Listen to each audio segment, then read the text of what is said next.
নমস্কাৰ ND24 চাই থকাৰ বাবে আপোনাক ধন্যবাদ এই অনুষ্ঠানলৈ আপোনাক স্বাগতম জনাইছো এই অনুষ্ঠানৰ জৰিয়তে আমি প্ৰতিটো বিধানসভা সমষ্টিৰ সাধাৰণ ৰাইজৰ সৈতে কথা পাতিব বিচাৰিছো আমি জনতাৰ মনৰ বুজ ল'ব বিচাৰিছো আৰু আমি জানিব বিচাৰিছো যে কোনজন জনপ্ৰতিনিধিক লৈ ৰাইজ কিমান দূৰ সন্তুষ্ট অসন্তুষ্ট কোনসমূহ সমস্যা সমাধান নহল কোনসমূহ সমস্যা হৈ ৰল আৰু কোনসমূহ সমস্যা সমাধান সূত্ৰ উলিওৱাত জনপ্ৰতিনিধি সফল হ'ল আমি চাব বিচাৰিছো যে 2026ৰ যিখন বিধানসভা নিৰ্বাচনী যুঁজ এই যুঁজখন কাৰ মাজত হ'ব কোন ফ্ৰণ্ট ফুটত থাকিব কোন বেক ফুটত থাকিব আমি আৰম্ভ কৰিব বিচাৰিছো শিৱসাগৰ সমষ্টিৰ পৰা ঐতিহাসিক শিৱসাগৰ সমষ্টি বিধায়ক হৈছে ৰাইজৰ দলৰ সভাপতি অখিল গগৈ কাৰাগাৰত থকা অৱস্থাতেই 2021 চনৰ বিধানসভা নিৰ্বাচনত তেওঁক জয়ী কৰি আনিছিল শিৱসাগৰৰ ৰাইজে তাৰ পিছত তেওঁ কিমান দূৰ সফল হ'ল সমষ্টি পুনৰ নিৰ্ধাৰণৰ পিছত আমগুৰি সমষ্টি বিলুপ্ত হোৱাৰ পিছত শিৱসাগৰত আমগুৰি যেতিয়া সামিল হ'ল তেতিয়া এই সমষ্টিৰ মানচিত্ৰ কিছু সলনি হ'ল আৰু তাৰ পিছত প্ৰদীপ হাজৰিকা আমগুৰিৰ বিধায়ক প্ৰদীপ হাজৰিকাৰ ভৱিষ্যত কি হ'ব প্ৰদীপ হাজৰিকা পুনৰ জনপ্ৰতিনিধি হ'বনে এই সকলোখিনি কথা আমি আলোচনা কৰিম এই সকলোখিনি কথা বতৰা আমি ৰাইজৰ মনৰ পৰা জানিবলৈ চেষ্টা কৰিম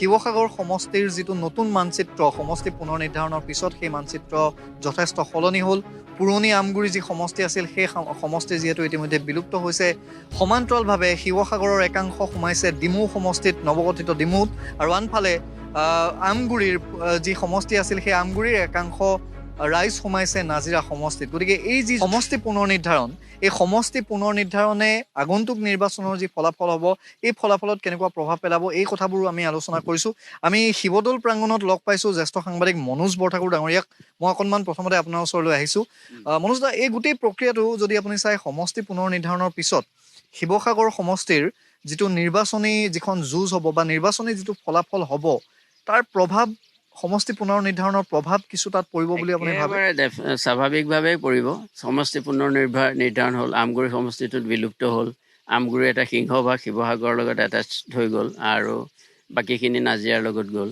গতিকে নাজিৰা আমগুৰিৰ যিটো জনগাঁথনিটো শিৱসাগৰ জনগাঁথনিটোৰ লগত প্ৰভাৱ বেলেগ ধৰণৰ আছিলে অলপ যিহেতু আমি শিৱসাগৰ এনে আহোম কমিউনিটিৰ যথেষ্ট সংখ্যক আছিলে এতিয়া কিন্তু কম্পেৰেটিভলি আমগুৰি সমষ্টিটোত কোচ ৰাজবংশীকে আৰম্ভ কৰি অন্যান্য জাতি জনগোষ্ঠী আছিলে গতিকে এইটো এটা উমৈহতীয়া মঞ্চৰ নিচিনা হৈ পৰিলে সেইকাৰণে আমি দেখিছোঁ এতিয়া নিৰ্বাচনী কুচকাৱাজ কৰিবলৈ আমাৰ হাজৰিকা দেৱৰ আহিছে আমগুৰি সমষ্টিৰ পৰা প্ৰদীপ হাজৰিকা তেখেতো আহিছে আৰু এতিয়া আমাৰ এই সমষ্টিটোত ৰাইজৰ দলৰ নিৰ্বাচিত বিধায়ক আছে অখিল গগৈদেৱ আৰু অন্যান্য জাতীয় কংগ্ৰেছৰ লগতে আৰু মূল বিজেপি দলৰ যথেষ্ট কৰ্মকৰ্তাই এই হেৰিটোৰ কাৰণে যথেষ্ট চেষ্টা কৰিছে সামাজিক কাম বন কৰি আছে এই গোটেই প্ৰক্ৰিয়াটোত আমি চাইছোঁ এইবাৰৰ যিটো নিৰ্বাচনী এইটো যথেষ্ট মানে চিত্তাকৰ্ষক হ'ব ইয়াত এই নিৰ্বাচনী যুঁজখন আৰু এটা বিষয় আপুনি উল্লেখ কৰিছে যে প্ৰদীপ হাজৰিকা আমগুৰি বিধায়ক তেওঁ বৰ্তমানলৈকে বিধায়ক হৈ আছে এতিয়া তেওঁ আহি শিৱসাগৰত ভুমুকি মাৰিছে বা ইয়াতো কাম কাজ কৰি আছে সমান্তৰালভাৱে যদি বিজেপিক টিকট নিদিয়ে তেতিয়াহ'লে অসম গণ পৰিষদক যদি চিট এৰি দিয়ে তেতিয়াহ'লে এওঁলোকৰ মাজত ক'ৰবাত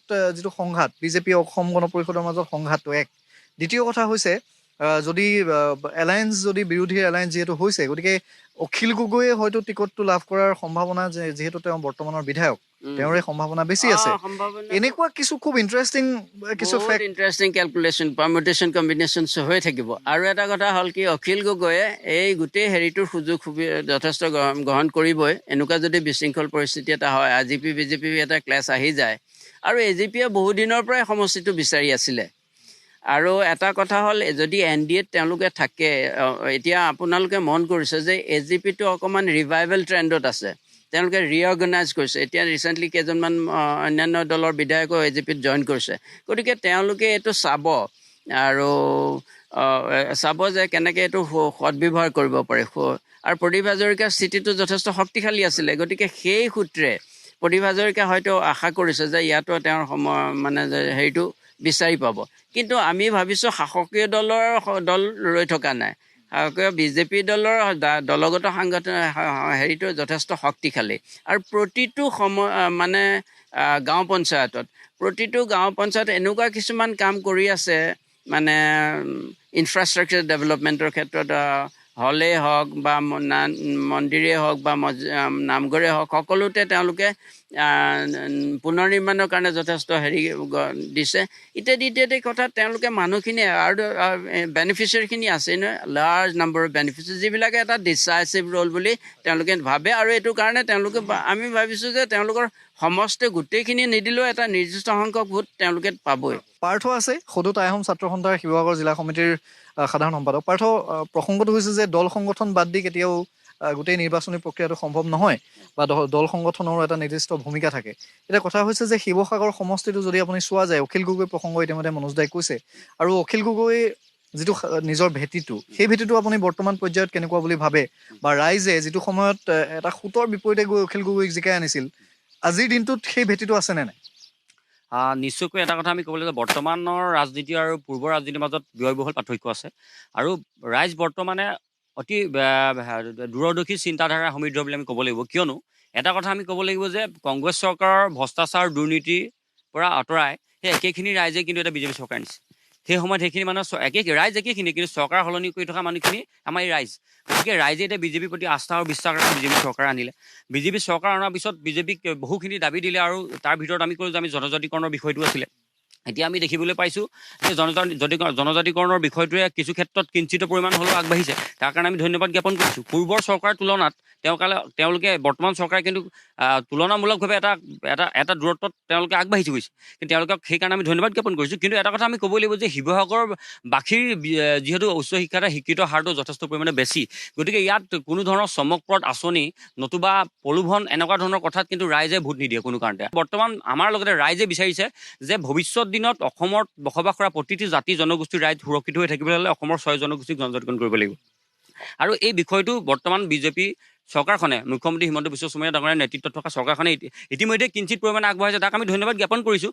আৰু সেই বিষয়টো যাতে ৰাজনৈতিক পাশাখালত যাতে আবদ্ধ নাথাকি কেৱল মাত্ৰ নিৰ্বাচনী বৈতৰণি পাৰ কৰা যাতে আহিলা হ'ব নালাগে, তাৰ কাৰণে আমি টাইম স্বতন্ত্ৰই তেওঁক অনুৰোধ জনাইছোঁ। আৰু সমান্তৰালকৈ এই গোটেই আভ্যন্তৰীণ যিবোৰ আমি বিষয় আছে শিৱসাগৰ জিলাৰ লগত সংপৃক্ত হৈ থকা, আমি ঐতিহাসিক যিসমূহ আমাৰ পৰ্যটন ক্ষেত্ৰৰ লগত জড়িত আমাৰ ঐতিহাসিক সম্পদবোৰৰ কথা কওঁ, এই সম্পদবোৰ ক্ষেত্ৰত কিন্তু আমি দেখিবলৈ পাইছোঁ চৰকাৰৰ কিছুমান ক্ষেত্ৰত অনীহা আছে। যে ৰাতিৰ হ'লে আপুনি যদি ৰংঘৰ বাকৰিলৈ যায়, ৰংঘৰটোৰ লাইটৰ পোহৰত জিলিকি নাথাকে, যিটো অতি দুৰ্ভাগ্যজনক বিষয়, যিটো এছিয়াৰ প্ৰথমটো পেভিলিয়ন বুলি আমি খ্যাত। গতিকে এই কথা বতৰাবোৰ আজি যদি আপুনি চাই, উজনিৰ বিশেষকৈ বহুত জেগাত ৰাষ্ট্ৰীয় ঘাইপথ ইতিমধ্যে হৈ উঠিছে, কিন্তু জাজিৰ পৰা ডিমৌ সংযোগী পথছোৱা এনে কি ব্যৱস্থাৱলীৰ মাজত সোমাই পৰিছে পাক চক্ৰত, কিন্তু এই পথছোৱাত কোম্পানী গৈছে, যাৰ ফলত জমৰ যন্ত্ৰণা ভুগিবলগীয়া আছে সৰ্বসাধাৰণ ৰাইজ। গতিকে আমি এই গোটেই সামগ্ৰিক বিষয়বস্তুখিনি যদি চাই, আমাৰ যিজন জনপ্ৰতিনিধিয়ে তেওঁ যদি গুৰুত্বপূৰ্ণ ভূমিকা নিশ্চয় গ্ৰহণ কৰে, তেওঁৰ কাৰণেও ভাল, চৰকাৰখনৰ ভাল বুলি আমি ক'ব বিচাৰোঁ।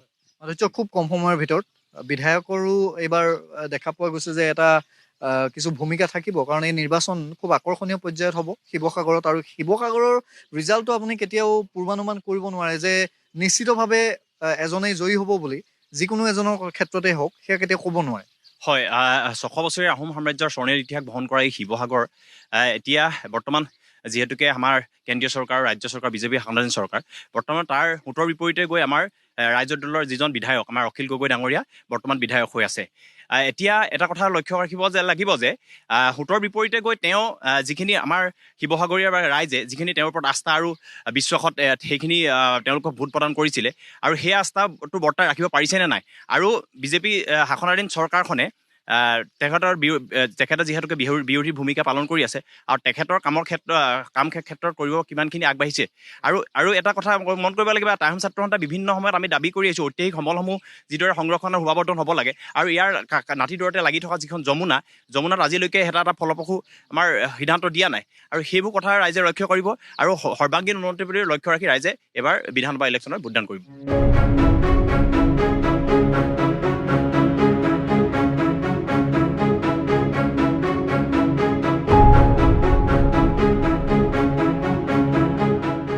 আৰু উপস্থিত আছোঁ দিচাংমুখৰ এখন বহু পুৰণা হোটেল গুপ্তা হোটেল।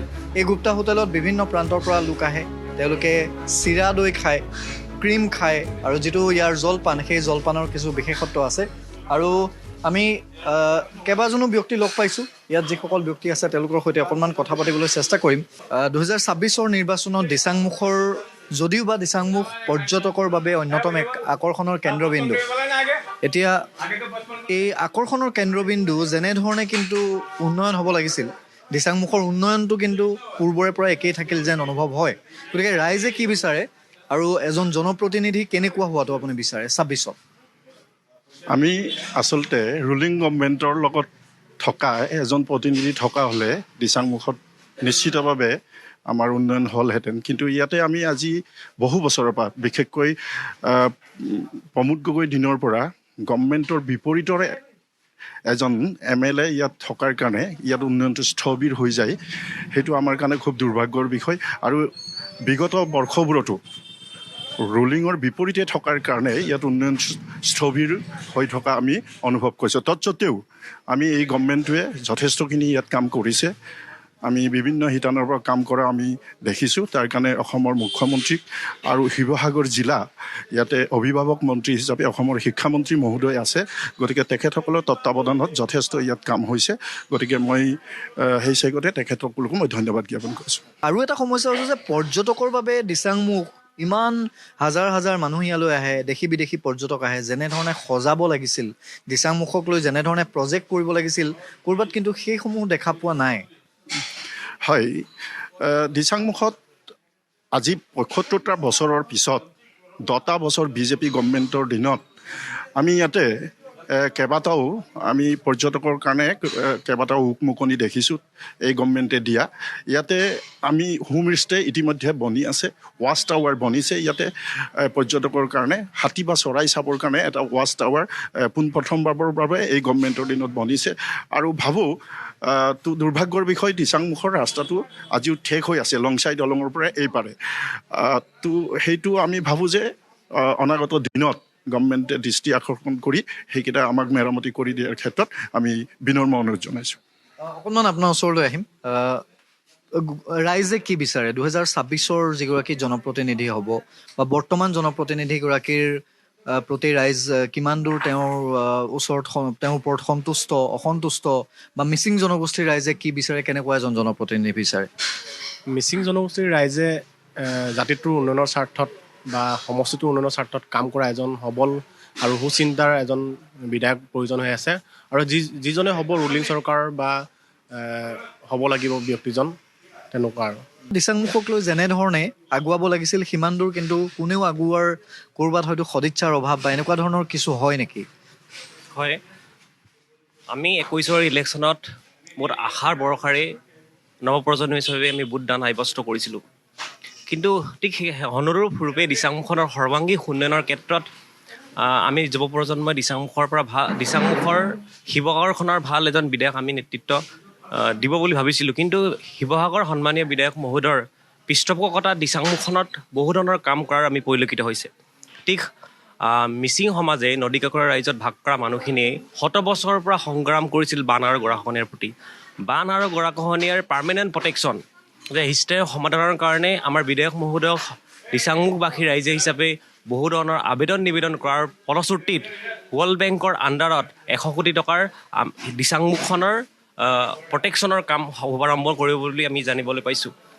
সেই চেগতে সেইটো এটা ভাল খবৰ। বিধায়ক হিচাপে তেওঁৰ কৰ্তব্য বিধানসভাৰ দিচাংমুখনৰ সফলা গাঁওখনৰ সমস্যাসমূহ উত্থাপন কৰাৰ বাবে বিধায়ক মহোদয়ক আমি যুৱ প্ৰজন্ম হিচাপে ভোটাৰ হিচাপে ধন্যবাদ জ্ঞাপন কৰিছোঁ।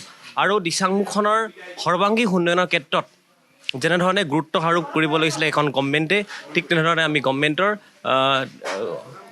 দৃষ্টিগোচৰ আমি কৰিছিলোঁ, কিন্তু ইমান দূৰ সফল হোৱাৰ পৰিলক্ষিত নহ'ল।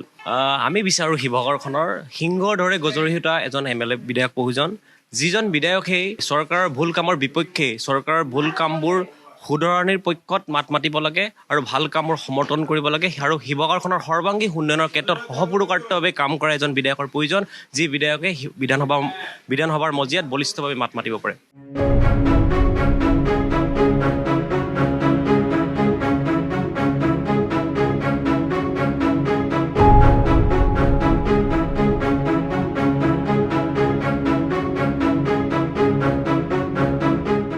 উপস্থিত আছোঁ শিৱসাগৰৰ চেৰেকাপাৰত আৰু শিৱসাগৰ সমষ্টিটোৰ ৰাইজেনো কি বিচাৰে, শিৱসাগৰ সমষ্টিৰ কোনসমূহ সমস্যা হৈ ৰ'ল, এই কথাবোৰ আলোচনা কৰিবলৈ আজি ৰাইজৰ সৈতে কথা পাতিছোঁ। সাধাৰণ ৰাইজে কৈছে যে তেওঁলোকৰ মনতনো জনপ্ৰতিনিধিজনক লৈ কিমান দূৰ তেওঁলোক সন্তুষ্ট বা অসন্তুষ্ট, আৰু তেওঁলোকৰ মনত 2026 জনপ্ৰতিনিধিজন কেনেকুৱাকৈ তেওঁলোকে ভাবিছে, কি সিদ্ধান্ত দিব ৰাইজে, এই কথাবোৰ আমি পাতিছোঁ। আৰু একাংশ ৰাইজক আমি ইয়াত দেখিছোঁ। আৰু মই প্ৰথমতে অকণমান আপোনাৰ ওচৰলৈ আহিছোঁ।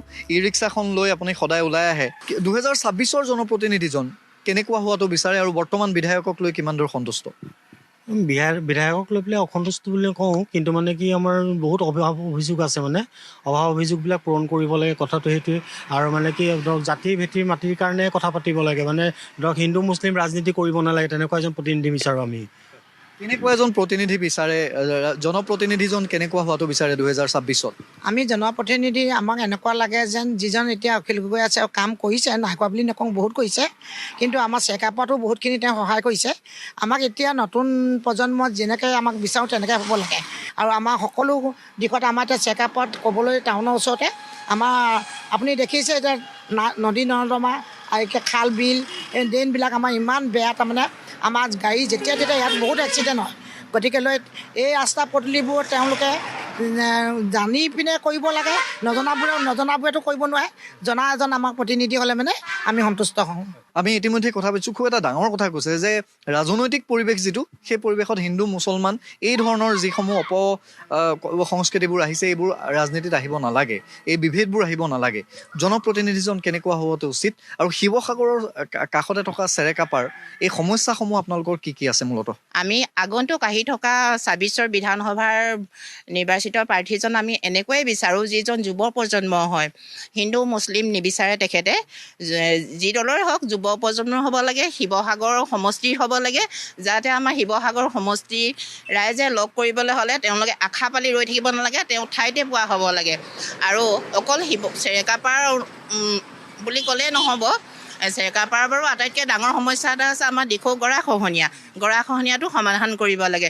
আমাৰ শিৱসাগৰ সমষ্টিলৈ চকু দিলে আমি দুখৰ পৰিতাপ ভুগিবলৈ পাওঁ, যিহেতু ইয়াত উচ্চ শিক্ষাৰ কাৰণে কোনো অনুষ্ঠান প্ৰতিষ্ঠান নাই। আমাৰ ল'ৰা ছোৱালীবোৰ যদি উচ্চ শিক্ষা কৰিবলৈ যাওঁ বুলি ভাবে, হয় ডিব্ৰুগড় যাব লাগিব, নহয় গুৱাহাটী যাব লাগিব। বাহিৰৰ ৰাজ্যলৈ যোৱাটো কথাটো পাৰিছোঁৱেই, কিন্তু আমাৰ আইন মহাবিদ্যালয় হওক, কিবা হওক, এতিয়া মেডিকেল কেঞ্চাৰ ইনষ্টিটিউট আহিলে, ধৰি লওক ডিমৌ সমষ্টিলৈ আহিলে আমাৰ শিৱসাগৰৰ ধৰণৰ উচ্চ শিক্ষানুষ্ঠান লাগে।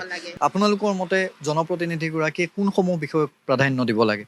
সেয়েহে আমাৰ মানে চেৰেকাপাৰ যথেষ্ট অসুবিধা হৈ আছে, বিশেষকৈ এই ড্ৰেইনটোৰ পৰা আমাৰ কি হয়, ড্ৰেইনটো যদি এতিয়া বনাই আহিছে কিন্তু সম্পূৰ্ণ হোৱা নাই, তেনেকুৱা হৈ থাকিলেতো আমাৰ ৰাস্তাত এজাক বৰষুণ দিয়াৰ লগে লগে ঘৰৰ ভিতৰত পানী সোমায়, যথেষ্ট অসুবিধা হয়। আমি যাতে এতিয়া নতুন প্ৰজন্ম হৈ পেলাই আমাৰ ওচৰতে যাতে আমি বিধায়কজন কাষতে পাওঁ, বা আমাৰ শিৱসাগৰ সমষ্টিৰ ভিতৰতে যোনেই নহওক লাগে, যি পাৰ্টিয়ে নহওক লাগে, আমাৰ বিধায়কজন ভাল হ'ব লাগে, আমাৰ কামখিনি হ'ব লাগে, আমাৰ শিৱসাগৰ সমষ্টি সমস্যা সমাধান হ'ব লাগে।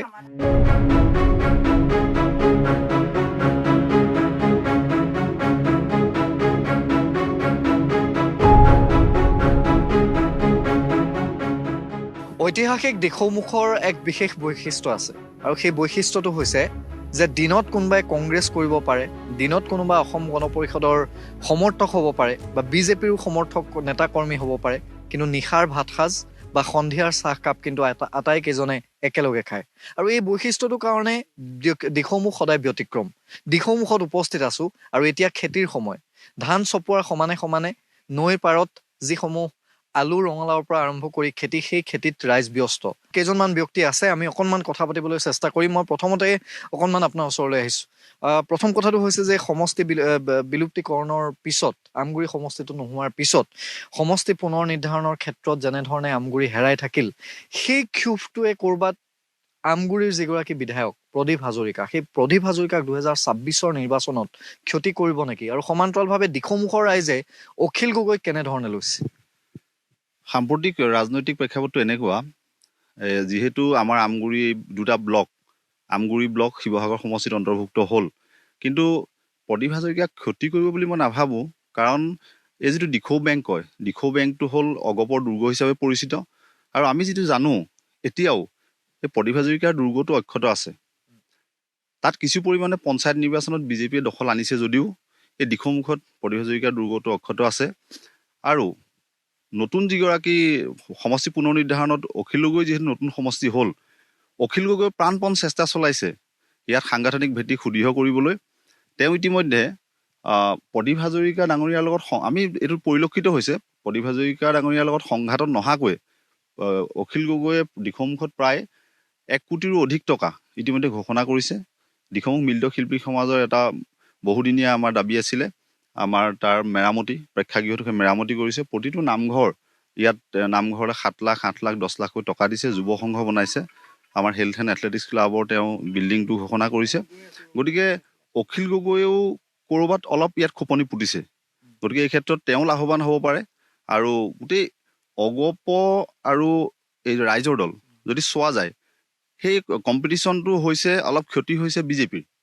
আৰু ইয়াত কংগ্ৰেছৰ যিটো ভেটি আছিলে অঞ্জন দত্তৰ দিনত, সেই ভেটিটো অঞ্জন দত্তৰ কন্যাই যেতিয়া বিজেপিত জইন কৰিলে তেতিয়া তেওঁৰ লগত অলপ সমৰ্থক গ'ল, গোটেইখিনি যোৱা নাই।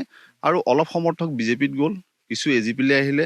এতিয়া মানে ইয়াত যদি আমি ক'ব যাওঁ, অগপ, বিজেপি আৰু ৰাইজৰ দল, কংগ্ৰেছৰ ইয়াত ভেটিটো অলপ দুৰ্বল হৈ আছে। হয়, মই অকণমান আপোনাৰ ওচৰলৈ আহিম। প্ৰদীপ হাজৰিকাৰ কথাটো ইতিমধ্যে উল্লেখ হৈছে, বৰ্তমানৰ তেওঁৱেই যিহেতু বিধায়ক, কিন্তু সমান্তৰালভাৱে দেখিছোঁ যে অখিল গগৈয়ে দিখৌমুখৰ দৰে অঞ্চলত তেওঁ বিভিন্ন অনুষ্ঠান কৰিছে, বহু ধৰক অনুদানো দিছে। এতিয়া প্ৰসংগটো হৈছে যে দিখৌমুখৰ ৰাইজে এই যিখন আকৰ্ষণীয় যুঁজ হ'ব, এই যুঁজখনৰ কাৰ পক্ষত থাকিব, বতাহজাক কাৰ পক্ষে বলিব? আচলতে এইটো একমাত্ৰ নিৰ্ভৰ কৰিব টিকেটটো কোনে পাব, মূল কথাটো। যিহেতু বিজেপিও সাংগঠনিকভাৱে সিহঁতে কাম কৰি আছে, বিজেপি দলটোও কৰি আছে। অগপৰ দলটোৰ মোটামুটি সাংগঠনিক ভেটি দুৰ্বল হোৱা নাই, এইটো সকলোৱে জানেই। যিহেতু এইটো এটা মানে অগপৰ দুৰ্গস্বৰূপেই দিখৌমুখ। দ্বিতীয়তে জনগাঁথনিটো যিহেতু সলনি হৈছে, 2টা ব্লকৰ কেইবাখনো পঞ্চায়ত শিৱসাগৰ সমষ্টিত অন্তৰ্ভুক্ত হৈছে, কিন্তু সেইখিনি মানে লক্ষণীয়ভাৱে সেইখিনি কিন্তু একদম অগপৰ মানে ভেটি। এসময়ত আছিল কংগ্ৰেছৰ ভেটি, কিন্তু অঞ্জন দত্তৰ বিয়োগৰ পিছত তেওঁৰ কন্যা বিজেপিলৈ যোৱাৰ পিছত সেই সকলোবিলাক ভাগি থানবান হ'ল। যি 2-1 আছে যদিও সিহঁতৰ মানে কংগ্ৰেছৰ সংগঠন ইমান শক্তিশালী নহয়, কিন্তু সংগঠন শক্তিশালী হৈ আছে অগপ। আৰু ৰাইজৰ দল শেহতীয়াকৈ সোমাইছে। ৰাইজৰ দল যিহেতু নতুনকৈ আৰম্ভ হৈছে, এতিয়া সোমাবলৈ গাঁৱে গাঁৱে তেওঁ সোমাইছে, অনুদান বিতৰণ কৰিছে, কিবাকিবি কৰি আছে। এতিয়া সময়ত কোনে টিকেট পাব, মূল কথাটো সেইটোতে নিৰ্ভৰ কৰিব যে টিকেট যদি অগপই পায়, যিহেতু এটা চলি আছে চৰ্চা যে আঞ্চলিক দলক টিকেট দিয়াৰ মেলা, বা তেওঁ সাংগঠনিকভাৱে নতুন এইটো সমষ্টিটোত কাম বন কৰি আছে। গতিকে তেওঁ যদি টিকেট পায় তেতিয়া কি হ'ব, বা অখিল গগৈয়ে যদি মানে বিজেপিয়ে যদি ইয়াত টিকেট পায় তেতিয়া প্ৰদীপ হাজৰিকাই অট'মেটিক নাপাব। তেতিয়া সেই সময়ত আচলতে সিদ্ধান্তটো হ'ব। অখিল গগৈও কিন্তু তুলনামূলকভাৱে অখিল গগৈয়ে নতুন ঠাইখনত, বিশেষকৈ আমগুৰি সমষ্টি যিখিনি এতিয়া শিৱসাগৰ সমষ্টিৰ অন্তৰ্ভুক্তি হ'ল, অখিল গগৈ সোমাবলৈ চেষ্টা কৰিছে। এইটো সময়ত নিৰ্বাচনৰ সময়তহে গম পোৱা যাব আচলতে কাৰ ভাড়া পায়। কিন্তু যদি প্ৰদীপ হাজৰিকাই ইয়াতে টিকেট পায়, যদি পায়, তেতিয়া কিন্তু এই আমগুৰি সমষ্টি, পুৰণা আমগুৰি সমষ্টিৰ যিকেইটা পঞ্চায়ত বা যিটোটা ব্লক গ'ল, সেই ভেটি কিন্তু পুনৰ ঘূৰি আহিব বুলিতো আমি ঘূৰি ফুৰা দেখি গম পাই আছোঁ। তাৰমানে অংকিতা দত্তৰ প্ৰসংগটো ওলাইছে। অংকিতা দত্তৰ যিটো এটা ভেটি, তেওঁ যিহেতু বিধানসভা নিৰ্বাচনত প্ৰতিদ্বন্দ্বিতা কৰিছিল, গতিকে অংকিতা দত্তৰ ভেটিটো কিমান দূৰ সুদৃঢ় হৈ আছে দিখৌমুখত? অংকিতা দত্ত এটা সময়ত কংগ্ৰেছৰ আছিল। তেখেতৰ দেউতাক কংগ্ৰেছৰ সভাপতি আছিলে, ৰাজ্যিক সভাপতি আছিলে, কেবিনেট মন্ত্ৰীও আছিলে, আৰু যথেষ্টখিনি কামো কৰিছিলে। পৰৱৰ্তী পৰ্যায়ত হঠাতে তেখেত মানে ভাৰতীয় জনতা পাৰ্টীলৈ যেতিয়া গুচি যোৱাৰ লগে লগে যথেষ্ট সংখ্যক কংগ্ৰেছ কৰ্মী কিন্তু বিতুষ্ট হৈছিলে। আৰু সেই বিতুষ্ট হোৱাখিনি এতিয়াও তেনেধৰণে আছেই। তেওঁলোকে কোনো দললৈ মানে যোৱা নাই, দলত যোগদান কৰা নাই। আৰু অংকিতা দত্তৰ ভেটিটো পুৰণা যিটো আমগুৰি সমষ্টি, সেই তাত কিন্তু একেবাৰে দুৰ্বল, তেখেতৰ স্থিতিটো একেবাৰে দুৰ্বল। আৰু ইয়াত এতিয়া যিটো দেখিছোঁ আমি, যে প্ৰদীপ হাজৰিকাৰ নাম কৈ দিলে প্ৰদীপ হাজৰিকাক চবেই চিনি পাই যায়, সৰু বাচ্ছাৰ পৰা একেবাৰে বুঢ়ালৈকে সকলোৱে চিনি পাই যায়। গতিকে তেখেতৰ সাংগঠনিক ভেটিটোও আগৰ আছে, আৰু লগতে তেখেত পৰিচিত এজন ব্যক্তি, গতিকে তেখেতৰ সম্ভাৱনাটো যথেষ্ট ভাল ইয়াত।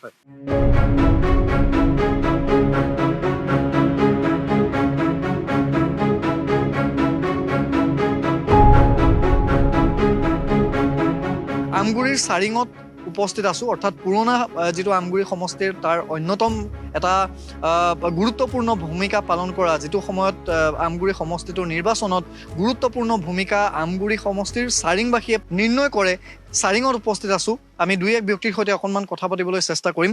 প্ৰাঞ্জল, মই প্ৰথমতে আপোনাৰ ওচৰলৈ আহিছোঁ। প্ৰসংগটো হৈছে যে 2026 নিৰ্বাচন বেছি দিন নাই। এফালে ৰাইজৰ দলৰ বিধায়ক অখিল গগৈ আছে আৰু আমাৰ দুগৰাকীকৈ বিধায়ক শিৱসাগৰ সমষ্টিটোত এতিয়া। গতিকে 2026 যিগৰাকী জনপ্ৰতিনিধি হ'ব, যিয়েই নহওক কিয়, কেনেকুৱা এজন জনপ্ৰতিনিধি হোৱাটো বিচাৰে আৰু বিশেষকৈ কোনসমূহ সমস্যাত অগ্ৰাধিকাৰ দিয়াটো আপুনি বিচাৰে? আচলতে জনপ্ৰতিনিধি যোনেই ইয়াৰ পৰা নিৰ্বাচিত হৈ অনাগত দিনত নাযাওক কিয়, ইতিমধ্যে আমাৰ আমগুৰি সমষ্টিটো আমি দীৰ্ঘদিন ভোটদান কৰাৰ অন্তত আজি আমি নতুনকৈ শিৱসাগৰ সমষ্টি অন্তৰ্ভুক্ত হৈ শিৱসাগৰীয়া ভোটাৰ হৈছোঁ। গতিকে এই মুহূৰ্তত আমি সেইবোৰ বিষয়েও ক'বলৈ নাযাওঁ, কিন্তু আমাৰ আটাইতকৈ ডাঙৰ কথা হৈছে যোনেই প্ৰতিনিধি হৈ অনাগত দিনত নাহক কিয়, তেওঁলোকে যাতে ৰাইজৰ আশা আকাংক্ষা আৰু ৰাইজৰ লগত থকা যিটো সম্পৰ্ক, আমি বহু প্ৰতিনিধিৰ ক্ষেত্ৰত দেখিছোঁ নিৰ্বাচনৰ প্ৰাক মুহূৰ্তত ৰাইজৰ লগত ৰখা সম্পৰ্কও সুকীয়া, আৰু নিৰ্বাচিত হৈ যোৱাৰ পিছতো ৰখা সম্পৰ্কৰ প্ৰক্ৰিয়াটো সুকীয়া। এই প্ৰক্ৰিয়াটোৰ হাতত আমি ভাবোঁ যে অসম গণ পৰিষদ দলৰ এজন প্ৰাৰ্থী মই নাম প্ৰত্যক্ষ কৰিছোঁ, সাংসদ ফণীভূষণ চৌধুৰী, তেখেতে এখন ফুটবল খেল মাটিত বহি চাই আছে। এনেকুৱা ধৰণৰ ৰাইজৰ লগত সদায় একেলগে ৰাইজৰ সুখত সুখী, ৰাইজৰ দুখত দুখী হৈ যাতে অনাগত দিনত সমষ্টিটোৰ কাৰণে যিজনেই নিৰ্বাচিত হয় তেখেতে যাতে কাম কৰে, সেই প্ৰত্যাশা আমি ৰাখিম অনাগত দিনত। মই অকণমান আপোনাৰ ওচৰলৈ আহিম। এই একেটা প্ৰশ্নকে যদি মই আপোনাক সোধোঁ যে 2026 যিগৰাকী শিৱসাগৰ নতুন যিটো সমষ্টি আমগুৰি যিহেতু তাত অন্তৰ্ভুক্ত হৈছে, যিগৰাকী জনপ্ৰতিনিধি হ'ব, কেনেকুৱা হোৱাটো বিচাৰে, আকাংক্ষা কি কি থাকিব? আমি নতুনকৈ শিৱসাগৰ সমষ্টিত ভোটদান কৰিবলৈ আগবাঢ়িছোঁ। নতুন ভোটাৰ হিচাপে আমি শিৱসাগৰ সমষ্টিৰ পৰা এনেকুৱা এজন বিধায়ক হিচাপে বিচাৰোঁ, যিজনে নিম্ন শ্ৰেণীৰ পৰা নিম্ন মধ্যবিত্তৰ পৰা আৰম্ভণি কৰি ধনী শ্ৰেণীলৈকে সকলো দিশতে সকলো সমস্যা সমাধান কৰিব পৰা এজন বলিষ্ঠ ব্যক্তিক আমাক এই সমষ্টিটোৰ পৰা দৰকাৰ। ধন্যবাদ জনাইছোঁ। আৰু ৰাইজৰ সেয়াই কথা যে মানুহৰ সৈতে সংপৃক্ত হৈ থকা এজন জনপ্ৰতিনিধি লাগে, যিসমূহ সমস্যা সেই সমস্যাসমূহৰ সৈতে তেওঁ এজন সমষ্টিবাসী হৈ যুঁজি থকা এজন জনপ্ৰতিনিধি লাগে, আৰু ৰাইজৰ মনৰ কথা বুজি পাবৰ বাবে ৰাইজৰ মনৰ কথা বুজি লৈ সেই মনৰ কথাবোৰ বাস্তৱ ৰূপ দিয়াৰ বাবে সেই জনপ্ৰতিনিধিজনে গুৰুত্ব দিয়া তেনেকুৱা এজন ব্যক্তি আমগুৰি সমষ্টিবাসীক, বিশেষকৈ আমগুৰি নতুনকৈ শিৱসাগৰ যিহেতু অন্তৰ্ভুক্ত তেওঁলোক হৈছে, গতিকে সেই সমষ্টিবাসীক লাগে তেনেকুৱা এজন জনপ্ৰতিনিধি।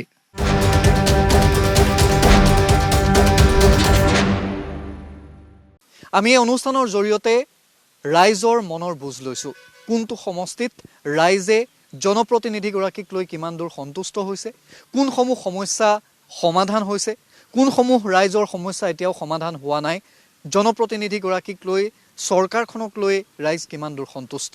আমি কোনো জনপ্ৰতিনিধিৰ নহয়, আমি ৰাইজৰ মতামত লৈছোঁ, ৰাইজৰ মনৰ বুজ লৈছোঁ। আৰু আজি উপস্থিত আছোঁ ঐতিহাসিক সোণাৰী সমষ্টিত।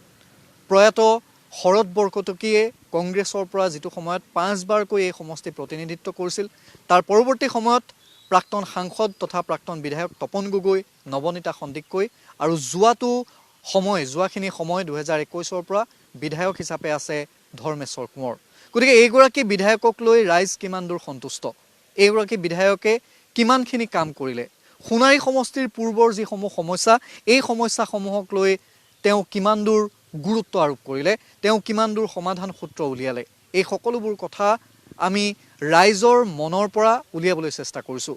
আমি ৰাইজৰ সৈতে কথা পাতিবলৈ চেষ্টা কৰিম, আৰু বিভিন্ন প্ৰান্তত, সোণাৰীৰ কেইবাটাও প্ৰান্তত আমি ৰাইজৰ সৈতে কথা পাতিম, ৰাইজক সুধিম যে এইগৰাকী জনপ্ৰতিনিধিক লৈ আপুনি কিমান দূৰ সন্তুষ্ট, 2026 জনপ্ৰতিনিধিগৰাকী কেনেকুৱা হোৱাটো উচিত, আৰু কোনসমূহ সমস্যা সোণাৰীত সমাধান হ'ল, কোনসমূহ সমস্যা সমাধান নহ'ল।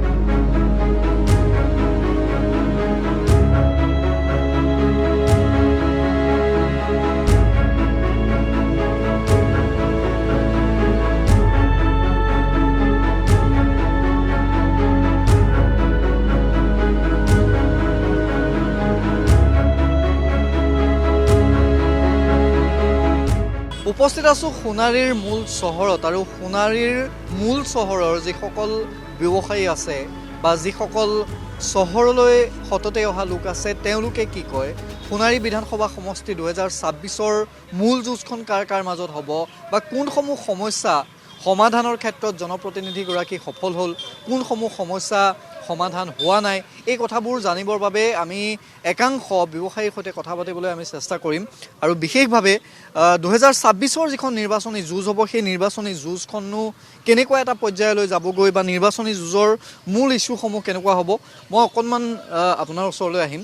2026-ৰ নিৰ্বাচন যিহেতু সমাগত, এতিয়া আমি অকণমান ৰাইজৰ মনৰ বুজ লৈছোঁ যে সোণাৰী সমষ্টিৰ যদি আপুনি চায়, যিহেতু আপুনি চহৰৰে আপোনাৰ যিহেতু ব্যৱসায়িক প্ৰতিষ্ঠান আছে, চহৰতে থাকে, চহৰৰ কোনসমূহ সমস্যা সমাধান আগতে সমস্যা আছিল এতিয়া ধৰক সমাধান হ'ল বা কোনসমূহ সমস্যা সমাধান কৰিবলৈ থাকিল, আৰু যিগৰাকী জনপ্ৰতিনিধি বিধায়ক ধৰ্মেশ্বৰ কোঁৱৰ তেওঁক লৈ আপোনালোক কিমান দূৰ সুখী? আমি বহুতো ভাল পাইছোঁ তেওঁক, বহুতো ভাল, তেওঁ বহুতো কাম কৰিছে, বহুতো ভাল আমাৰ হৈছে, আনন্দিত হৈছোঁ। আগলৈকে আমি ভাল তেওঁ হোৱাতে কামনা কৰোঁ আৰু সেয়ে ধন্যবাদ থাকিলে। বিধায়কক লৈ আপোনালোক সুখী? 2026-ৰ 2021-ৰ পৰা তেওঁ যিহেতু বিধায়ক, তাৰ আগত সোণাৰী চহৰখন কেনেকুৱা আছিল আৰু এতিয়া কেনেকুৱা হৈছে? ভালেই হৈছে, আগতকৈ বহুতো ভাল হৈছে, উন্নত হৈছে, বাট পথ বহুতো ভাল হৈছে। সোণাৰী চহৰখনৰ তেখেত এগৰাকী ব্যৱসায়ী, আৰু এগৰাকী ব্যৱসায়ী ওচৰলৈ অকণমান যাবলৈ চেষ্টা কৰিম। মই আপোনাৰ ওচৰলৈ আহিছোঁ। 2026 বিধানসভা নিৰ্বাচন মাজত মাত্ৰ কেইটামান দিন বাকী, গতিকে সোণাৰী সমষ্টিৰ যিখন যুঁজ হ'ব কেনেকুৱা ধৰণে আপোনালোকে ভাবে, বা দ্বিতীয় কথাটো হৈছে যে যিগৰাকী জনপ্ৰতিনিধিক লৈ আপোনালোক কিমান দূৰ সন্তুষ্ট অসন্তুষ্ট, এই কথাখিনি আমি অকণমান আপোনাৰ পৰা জানিম। এতিয়া বৰ্তমান যিগৰাকী ধৰক জনপ্ৰতিনিধি আছে ধৰ্মেশ্বৰ কোঁৱৰ, তেওঁ বৰ্তমানলৈকে ভালেই কাম কৰি আছে। বিশেষকৈ ৰাস্তা পদূলিৰ পৰা ধৰি লৈ ধৰক এতিয়া চৰাইদেউ জিলাখনত ধৰক নতুনকৈ মেডিকেল কলেজ হ'ব, এতিয়া 2026 চনৰ শেষত সেইটো হিমন্ত বিশ্ব নেতৃত্বাধীন চৰকাৰখনে এতিয়া ৰাইজক উপহাৰ দিব। আৰু ৰাস্তা পদূলিবোৰ আপোনালোকে দেখিছেই চাগে, এই ৰাস্তাটো অলপ বেয়া হ'লেই ধৰ্মেশ্বৰ কোঁৱৰে নিজে ফিল্ডত থাকি ৰাস্তা একদম তদাৰক কৰি আছে। দ্বিতীয়তে এই ফিল্ডখন ওচৰতে, ফিল্ডখনত বহুত ফাংচন চব হৈ থাকে, সাংস্কৃতিক অনুষ্ঠান মিটিং পঢ়াটো হৈ থাকে। বিগত চৰকাৰৰ দিনত এই মই নিজে দেখি ওচৰতে আছোঁৱেই, এই চৰকাৰৰ দিনত ধৰক একো উন্নয়ন হোৱা নাছিলে। বিশেষকৈ ধৰক ফিল্ডখনত বৰষুণ হ'লে ফাংচন বন্ধ হৈ গুচি যায়। এতিয়া অলপ দিনৰ যোৱা 25 চনৰ ভিতৰতে এই ধৰ্মেশ্বৰ কোঁৱৰৰ নেতৃত্বত তেওঁ বলিষ্ঠ পদক্ষেপত এই ফিল্ডখনত মাটি পেলাই এতিয়া ফিল্ডখন একদম ধুনীয়া কৰি দিছে, আপুনি নিজে দেখিব পাৰিব। বিধায়কগৰাকী ৰাইজৰ ওচৰত সততেই দেখা যায়, থাকে প্ৰত্যেকটো ক্ষেত্ৰতে, বেমাৰ আজাৰৰ পৰা ধৰি লওক কাৰোবাৰ অসুখ হওক বিসুখ হওক তেওঁ তাত উপস্থিত হ'বহি। তেওঁ ঘৰলৈ গ'লে বেমাৰীক সুধা হাতে নপঠিয়াই, এইটো স্পষ্ট কথা, আপোনাক মই কৈ দিছোঁ। তেওঁক বাট খৰচ হ'লেও দি পঠিয়াই বিধায়কগৰাকীয়ে। তেওঁ বহুত কাম কৰিছে, তেওঁক তেনেকুৱা এজন বিধায়ক আমাক ইয়াত অতি প্ৰয়োজন। আগলৈও পূৰ্বৰ এতিয়া 2026 চনত যি নিৰ্বাচন হ'ব সেই নিৰ্বাচনটো তেনেকুৱা এজন বিধায়ক খুব অতি প্ৰয়োজন আছে আমাৰ। সেয়া হৈছে যিসকল ব্যৱসায়ী তেওঁলোকৰ মনৰ কথা। আৰু মই অকণমান আপোনাৰ ওচৰলৈ আহিছোঁ, নিৰ্বাচন যিহেতু লাহেকৈ পাবহি, গতিকে সোণাৰী সমষ্টিৰ যিগৰাকী বিধায়ক সেই বিধায়কক লৈ আপোনালোক কিমান দূৰ সন্তুষ্ট, বা যিসমূহ সমস্যা আছিল সোণাৰীৰ, একালত আমি দেখিছিলোঁ যে শৰৎ বৰকটকী, প্ৰয়াত শৰৎ বৰকটকী তেখেত প্ৰাক্তন মন্ত্ৰী আছিল, 5 বাৰকৈ সোণাৰী তেওঁ বিধায়ক হৈছিল সোণাৰীৰ। তাৰ পৰৱৰ্তী সময়ত দেখিছোঁ আমি যে তপন গগৈ, নৱনীতা সন্দিকৈ, আৰু শেষত 2021-ৰ পৰা ধৰ্মেশ্বৰ কোঁৱৰ। গতিকে এইগৰাকী বিধায়কৰ দিনত কেনেকুৱা কি হ'ল বা কোনসমূহ সমস্যা সমাধান হ'ল, আৰু এনেকুৱা কিবা সমস্যা আছে নেকি যিসমূহ সমাধান নহ'ল?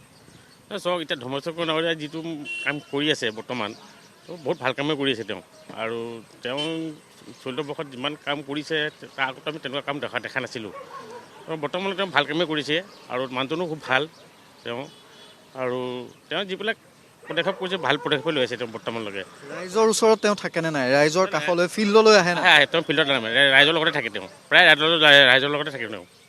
আৰু এটা প্ৰসংগ মই সুধিছোঁ যে 2026-ৰ যিখন মূল যুঁজ সোণাৰীত আপোনালোকে কেনেধৰণে ভাবে, কাৰ মাজত হ'ব? চাওক, যুঁজটোতো হ'লেও আপোনাৰ বিৰোধী পাৰ্টিৰ লগতো ইমানটো আমাৰ হেৰি নাই, কিন্তু ধৰ্মেশ্বৰ কোঁৱৰ ডাঙৰ তেওঁ জিকিব, এইটো 100% চিয়ৰ। তেওঁ মানে বহুত ফিল আছে, তেওঁ হেৰিবিলাকো বহুত ভাল আছে।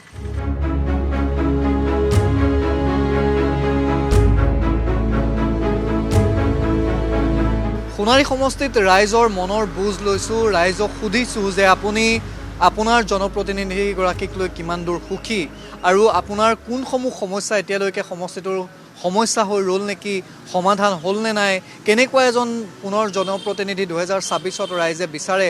আৰু উপস্থিত হৈছোঁহি সোণাৰীৰ ভোজোত, অন্যতম এক ব্যৱসায়িক কেন্দ্ৰ, ব্যৱসায়িক অন্যতম এক ঠাই আৰু ইয়াত এই বিভিন্ন প্ৰান্তৰ পৰা যিসকল লোক আহে তেওঁলোকে ব্যৱসায়ৰ বাবে বা বিভিন্ন ব্যৱসায়িক প্ৰতিষ্ঠানসমূহত তেওঁলোকে আহি ভিৰ কৰেহি আৰু ভজুৰ এক বিশেষ বজাৰত এটা বহুমুখী প্ৰকল্প আছে সেই প্ৰকল্পত থকা যিখন বজাৰ সেই বজাৰখনলৈ মই সোমাই যাম আৰু বিশেষকৈ যিসকল ব্যৱসায়িক প্ৰতিষ্ঠানৰ গৰাকী আছে আৰু যিসকল ক্ৰেতা আছে তেওঁলোকৰ সৈতে আমি অকণমান কথা পাতিবলৈ চেষ্টা কৰিম বিশেষকৈ মই অকণমান এগৰাকী যুৱ প্ৰজন্মৰে প্ৰতিনিধি দেখিছোঁ মই অকণমান প্ৰথম আপোনাৰ ওচৰলৈকে আহিম 2026 যিহেতু নিৰ্বাচন পালেহি আপোনালোক ব্যৱসায়ৰ লগত জড়িত এতিয়া কথাটো হৈছে যে যিগৰাকী আপোনালোকৰ জনপ্ৰতিনিধি যিগৰাকী বিধায়ক সেই বিধায়কগৰাকীক লৈ কিমান দূৰ সুখী আৰু যিসমূহ সমস্যা সোণাৰীৰ আছিল যোৱা 5টা বছৰত সেই সমস্যাসমূহ সমাধান কৰাৰ ক্ষেত্ৰত বিধায়কগৰাকী কিমান দূৰ সফল হ'ল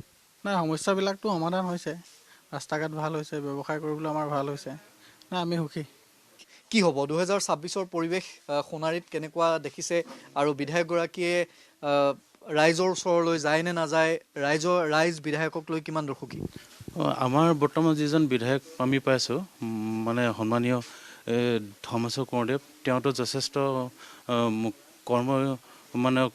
কৰ্মতে ব্যস্ত মানুহ তেওঁ দেখিছোঁ যিকোনো সময়তে জনসাধাৰণৰ দুখ মানে সুখ দুখত আহি তেওঁ সমভাগী হয়হি লগতে তেওঁৰ আমাৰ যিবিলাক সমস্যা অলপ মানে সমস্যা যিবিলাক আছে সেইবিলাকৰ সমাধানৰ চেষ্টা কৰি আছে আৰু আগন্তুক দিনতো সমাধান কৰিব বুলি আমি আশা ৰাখিছোঁ লগতে আমাৰ সোণাৰী সমষ্টি আমি দেখিছোঁ এতিয়া মুখৰ আগেদি যিটো ৰাস্তা গৈছে প্ৰকাণ্ড ৰাস্তা নাহৰালি এটা বিয়াগুম ৰাস্তাবোৰ বনিছে সেইফালৰ পৰা হয় এটা সময়ত একদমেই বেয়া আছিল এতিয়াতো যথেষ্ট ভাল লগতে আমি আমাৰ অঞ্চলতে দেখিছোঁ ভজু হাইস্কুলৰ অৱস্থা দেখিছোঁ ভাল বহুত উন্নত পৰ্যায়লৈ স্কুল বনি আছে লগতে আৰু এই চৰকাৰখনক লৈ আমি অত্যন্ত আশাবাদী এইটো কাৰণে দেখিছোঁ যোৱাকালি আমাৰ মানে দেখিছোঁ মানে কেন্দ্ৰীয় চৰকাৰৰ গৃহমন্ত্ৰী এই অমিত শ্বাহ দেৱে আহি পিনি আমাৰ শংকৰদেৱৰ যিটো মানে জন্মস্থান বটদ্ৰৱা স্থান কালি মুকলি কৰি থৈ গৈছে লগতে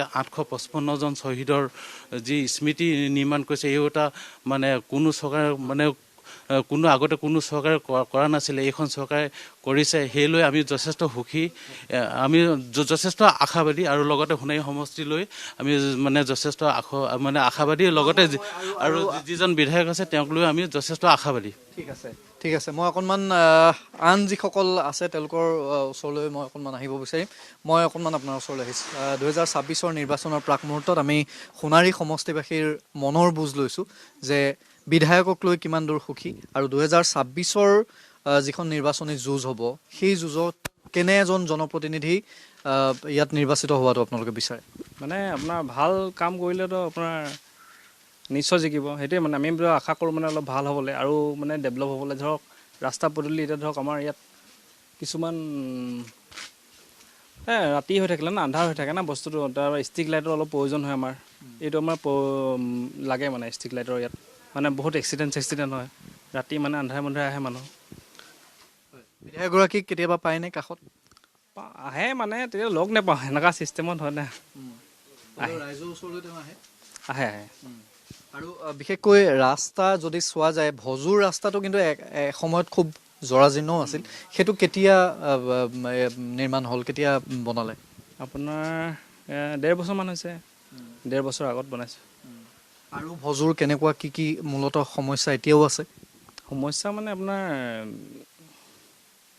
স্পীডত যায় গাড়ী আৰু মানে আপোনাৰ এনেকুৱাটা সমস্যা নাই প্ৰব্লেম সেনেকুৱা হোৱা নাই ঠিক আছে ৰাইজৰ সৈতে কথা পাতিম ধন্যবাদ জনাইছোঁ আৰু বিশেষকৈ ৰাইজে কি বিচাৰে মই অকণমান আপোনাৰ ওচৰলৈ আহিছোঁ ইতিমধ্যে দুই একে কৈছে যে বিধায়কগৰাকীক আমি কাষত পাওঁ বা বিধায়কগৰাকীক লৈ যথেষ্ট সন্তুষ্ট কিন্তু আপোনালোকৰ 2026ৰ যিগৰাকী বিধায়ক হ'ব সেই বিধায়কগৰাকী কেনেকুৱা হোৱাটো উচিত আপোনালোকৰ মতে আৰু কোনসমূহ সমস্যা এতিয়াও সমাধান হ'বলৈ বাকী আছে মোটামুটি ধৰক সমস্যা সমাধান হৈছেগৈ যেনেকৈ নহাৰলিটো আগে বহুত জৰাজীৰ্ণ আছিলে এতিয়া বৰ্তমান ধুনীয়া হৈছে আৰু ধৰক মোটামুটি কাম হৈছেগৈ আমাৰ যেনেকৈ ভজু হাইস্কুল আছিলে বৰ ধুনীয়া বিল্ডিং এটা হৈ আছে এনেকৈ মোটামুটি কামবোৰতো হৈছেগৈ স্বাস্থ্য সেৱাটো কেনেকুৱা স্বাস্থ্য সেৱাটো ঠিকেই আছে যিহেতু ৰজাপুখুৰীত আমাৰ মেডিকেল কলেজ হৈছেগৈ আৰু মোটামুটি হ'বগৈ আৰু সেইটো কমপ্লিট হ'লে ভাল হ'ব মই আৰু এখন ব্যৱসায়িক প্ৰতিষ্ঠানলৈ যাবলৈ অকণমান চেষ্টা কৰিম, বিশেষকৈ তেওঁলোকেনো কি বিচাৰে মই অকণমান আপোনাৰ ওচৰলৈ আহিছোঁ। এগৰাকী ব্যৱসায়ী হিচাপে জনপ্ৰতিনিধি আপোনালোকৰ যিগৰাকী আছে ধৰ্মেশ্বৰ কোঁৱৰ, বা 2026-ত কেনেকুৱা এগৰাকী জনপ্ৰতিনিধি আপোনালোক বিচাৰে আৰু জনপ্ৰতিনিধিগৰাকীক লৈ আপোনালোক কিমান দূৰ সুখী, কোনসমূহ সমস্যা এতিয়াও সমস্যা হৈ থাকিল সমাধান হোৱা নাই? সমস্যা ক'বলৈতো বহুত আছে আৰু বহুতখিনি সমাধানো কৰিলে, নকৰাও নহয়। আমাৰ ইয়াত এতিয়াকৈ নতুনকৈ আমাৰ জিলাখন গঠিত হোৱাৰ পিছত মেডিকেল কলেজ হ'ল, নতুনকৈ বিশ্ববিদ্যালয় এখন পাইছোঁ, মানে আৰু হওক, আৰু ভাল কাম কৰক, তাকে আশা কৰোঁ আমি নৱপ্ৰজন্মই। সমস্যাটো থাকিবই আৰু সমস্যা লাহে লাহে ছল্ভ হ'ব। আশাবাদী আপোনালোক? মই আশাবাদী। 26-ত কেনেকুৱা এজন বিধায়ক সোণাৰীবাসীয়ে বিচাৰে? আগৰজন হ'লেও বেয়া নহয়, আগৰজনক লৈ হ'লেও বেয়া নহয়, কাম কৰিছে তেখেতে।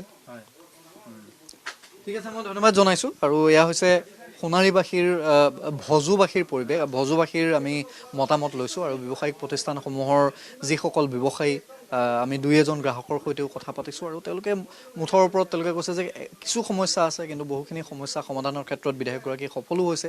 গতিকে 2026-ত পুনৰ তেওঁ বিধায়ক হ'বনে নহয়, বা 2026-ত এইসকল ৰাইজে কাক নিৰ্বাচিত কৰে সেয়া নিশ্চিতভাৱে গম পোৱা যাব ফলাফলৰ পিছত। কিন্তু যিটো পৰিৱেশ আহিব, সেই পৰিৱেশটোত এই সমস্যা যিসমূহ সমস্যা সমাধান হ'ল, সেই সমাধান হোৱাৰ সেই যিখিনি গতিসূত্ৰ উলিয়ালে বা যিসমূহ ব্যৱস্থা কৰিলে, সেই ব্যৱস্থাক লৈ ৰাইজে কেনেকুৱা ধৰণে মতদান কৰে সেয়া নিশ্চিতভাৱে লক্ষণীয় হ'ব।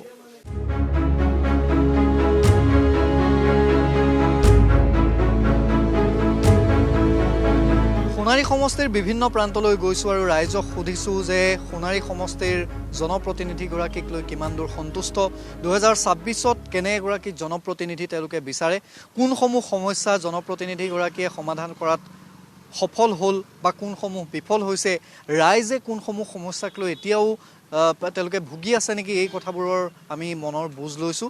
আৰু উপস্থিত হৈছোঁ সেই সাপেখাতি বজাৰ তিনিআলিত। সাপেখাতি বজাৰ তিনিআলিৰ সাধাৰণ ৰাইজৰ সৈতে আমি কথা পাতিম আৰু সাপেখাতিৰ যিসমূহ সমস্যা বা সাপেখাতিৰ ৰাইজেনো কি ভাবে, 2026-ৰ যিটো নিৰ্বাচনী প্ৰেক্ষাপট, সেই নিৰ্বাচনী প্ৰেক্ষাপটত তেওঁলোকে কেনেকুৱা ধৰণৰ এজন প্ৰাৰ্থী বিচাৰে বা কেনেকুৱা ধৰণৰ এজন জনপ্ৰতিনিধি বিচাৰে, বৰ্তমানৰ বিধায়কগৰাকীক লৈ তেওঁলোক কিমান দূৰ সন্তুষ্ট, এই কথাবোৰ আমি সুধিম। আৰু এখন হোটেলত উপস্থিত হৈছোঁহি। মই যিসকল ইয়াত লোক আছে তেওঁলোকৰ ওচৰলৈ যাম আৰু বিশেষকৈ আমি ব্যৱসায়ীসকলৰ সৈতেও আমি কথা পাতিছোঁ। মই অকণমান আপোনাৰ ওচৰলৈ আহিছোঁ। আপুনি ইয়াৰে নেকি? মই ইয়াৰ লোকেল নহয়। লোকেল নহয়, ঠিক আছে। মই দাদা অকণমান আপোনাৰ পৰা সময় ল'ম। ঠিক আছে, তেখেত স্বত্বাধিকাৰী, মই যদি তেখেতে অকণমান সময় দিয়ে, দাদা অকণমান কথা পাতিব বিচাৰিম মাত্ৰ। কথাটো হৈছে যে নিৰ্বাচন যিহেতু পালেহি, আপুনি সাপেখাতিৰ এনেকুৱা কিছু সমস্যা আছে নেকি যিবোৰ সমস্যা এতিয়াও জনপ্ৰতিনিধিয়ে সমাধান কৰিবলৈ সক্ষম হোৱা নাই, বা বিধায়কৰ কাম কাজক লৈ কিমান দূৰ সন্তুষ্ট, আগন্তুক নিৰ্বাচনৰ যিগৰাকী নতুন জনপ্ৰতিনিধি হ'ব কেনেকুৱা হোৱাটো আপোনালোকে বিচাৰে? ভাল হ'ব লাগে, আমাৰ কামবিলাক হ'ব লাগে, সম্পূৰ্ণ হ'ব লাগে। এইবিলাক নিবনুৱা কাম আছে, এইবিলাক কৰিব লাগে, তাকে ক'ব বিচাৰোঁ মই। কেনেকুৱা ধৰণৰ আধৰুৱা কাম কিবা ইয়াত আছে? যেনে ধৰণৰ এইবিলাক আছে, এইবিলাক জাবৰ চাবৰ এইবিলাক জমা হোৱা, তেনেকুৱা নলা নৰ্দমাবিলাক আছে, এইবিলাক চফা হ'ব লাগে, তাকে ক'ব বিচাৰোঁ।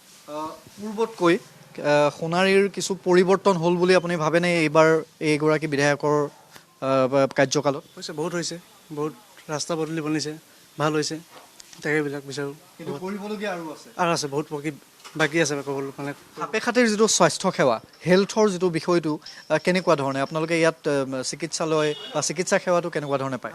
ভাল চলি আছে, আজিলৈকে ভাল চলি আছে, এইবিলাক আগলৈকে এনেকৈ চলি যাব লাগে, তাকে বিচাৰোঁ। তেওঁ কৈছে যে সমস্যা আছে এতিয়াও দুই এটা, কিন্তু যথেষ্টখিনি কৰিছে। মই অকণমান আপোনালোকৰ ওচৰলৈ আহিছোঁ। চাহৰ আড্ডা বহি আছে, মই অকণমান আপোনাৰ ওচৰলৈ আহিছোঁ যে ইতিমধ্যে ৰাইজে কৈছে যে বহু ক্ষেত্ৰত বিধায়কগৰাকীক ৰাইজে ওচৰতো পাইছোঁ বুলি কৈছে, সন্তুষ্ট বুলিও কৈছে, কিন্তু বহু সমস্যা এতিয়াও আছে, যিসমূহ সমস্যা সমাধান কৰিবলৈ বিধায়কগৰাকী বাকী আছে। আৰু এতিয়া প্ৰসংগ হৈছে যে 2026-ৰ যিটো নিৰ্বাচন হ'ব, সেই নিৰ্বাচনত এগৰাকী জনপ্ৰতিনিধি পুনৰ নিৰ্বাচিত হ'ব, কেনেকুৱা হোৱাটো বিচাৰে, কোনসমূহ বিষয়ক লৈ গুৰুত্ব দিয়াটো বিচাৰে? হয়, আমাৰ সমস্যা আছে, কিন্তু বিগত বৰ্ষসমূহতকৈ যথেষ্ট উন্নতি হৈছে। ৰাস্তা ঘাটৰ পৰা আদি কৰি জনসেৱাত আমাৰ বিধায়কে যি ভূমিকা লৈছে, আমি সঁচাই মানে আমাৰ বৰ্তমানৰ বিধায়কজনে যি ভূমিকা লৈছে, আমি শলাগ ল'বলগীয়া। তেওঁ চাগে আৰু কি যদি আৰু তেওঁ কৰিবলগীয়া কাম আছে তেওঁ কৰক, তাকে আমি কামনা কৰিছোঁ। মানে আমি বৰ্তমান যিজন জনপ্ৰতিনিধি আছে তেওঁকে আমি বিচাৰোঁ, তেখেতকে পুনৰ বিচাৰিছোঁ। অকণমান আপোনাৰ ওচৰলৈ আহিম। কেনেকুৱা এজন জনপ্ৰতিনিধি পুনৰ বিচাৰে বা যিসমূহ সমস্যা মূলতঃ এতিয়াও সাপেখাতি অঞ্চলৰে যদি আপুনি কয় তেতিয়াহ'লে এতিয়াও এনেধৰণৰ কিছু সমস্যা আছে নেকি যিসমূহ সমস্যা এতিয়াও সমাধান হ'বলৈ বাকী আছে? সমস্যা এটা বৰ ডাঙৰ সমস্যা আছে। এইটো আজি বহুত পুৰণি এটা আমাৰ সাপেখাতিতে দুৰ্গাবাৰীৰ কাষেদি এটা সাপেখাতি ৰেলৱে ষ্টেচন বহুত অতীতৰে পৰা আছিলে। আমি সৰুকালতে সেইটো ৰাস্তাতে অহা যোৱা কৰিছিলোঁ, গতিকে সেইটো ৰাস্তাৰ ওপৰত অলপ গুৰুত্ব দিবলৈ কৈছোঁ। বাকী আমাৰ যিজন বিধায়ক আছে এই সোণাৰী সমষ্টিত যিজন আমাৰ বিধায়ক আছে তেওঁ বহুত কাম কৰিছে আৰু কিছু দুই এটা কাম বাকী থাকিলে, আৰু এইজন প্ৰতিনিধি আমি বেয়া পোৱা নাই, ভালেই পাইছোঁ। চাহ বাগিচা অঞ্চলৰ যিসকল ৰাইজ আছে সেই ৰাইজে এই কোনসমূহ সমস্যাৰ এতিয়াও যুঁজি আছে বা সেই সমস্যাসমূহ ৰাইজৰ সমাধান হৈছে নে নাই, কেনে দেখিছে আপোনালোকে? নাই, বাগানৰো ৰাস্তা ঘাটবিলাক ভাল হৈছে। এতিয়া বৰ্তমানো কাম চলি আছে। আমাৰ সাপেখাতি বৰ্তমানত চাই আহিছোঁ মই সেইদিনা, আপোনাৰ কাম পূৰা একদম 24 ঘণ্টা দিনতে কাম চলি আছে। নতুন ৰাস্তা দুটামান কেঁচা আছিল এইটো বনাই আছে, আৰু সিহঁতৰ এনেকুৱাতো কোনো সমস্যা বুলি সিহঁতি কৰা নাই, অনুভৱ কৰা নাই, ভালেই পাইছে।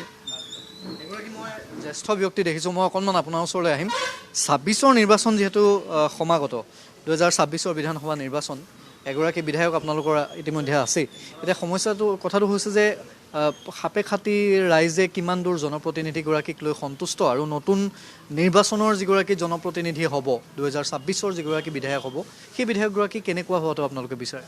না আচলতে বৰ্তমান যিজন বিধায়ক আমাৰ, তেওঁতো যথেষ্ট মানে ক'ব লাগিব মানে উদ্যোগী হয়, আৰু তেওঁ আমাৰ গাঁও অঞ্চলৰ বা চহৰ অঞ্চলৰ যিবিলাক কাম আমাৰ ৰাস্তা ঘাটবিলাক যথেষ্ট পৰিমাণে ভালকৈ কৰিছে।